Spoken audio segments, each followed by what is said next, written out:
అందరికి నమస్కారం అండి. ఈరోజు టమాటా పచ్చడి పెడుతుందండి. ఇది వచ్చేసి 767 గ్రాములు ఉందండి. అంటే మామూలుగా తాత్కాలికంగా ఇంట్లో వరకే పెట్టుకుంటున్నాను అనమాట. ఇది ఒక వారం రోజుల వరకు అయితే నిల్వ ఉంటుందండి, మంచిగా టేస్ట్గా ఉంటుంది. ఇది ఒక 10 గ్రాముల వరకు ఉంటుందండి.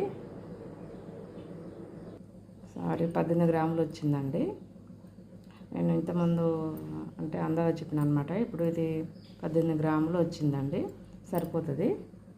ఈ చింతపండు ఇవన్నీ కొంచెం మెత్తగా క్రష్ లాగా చేసేసి మరిగించుకోవడమే అండి. మరిగించుకొని పోపు చేసుకోవడమే, ఉప్పు కారం కలుపుకోవడమే.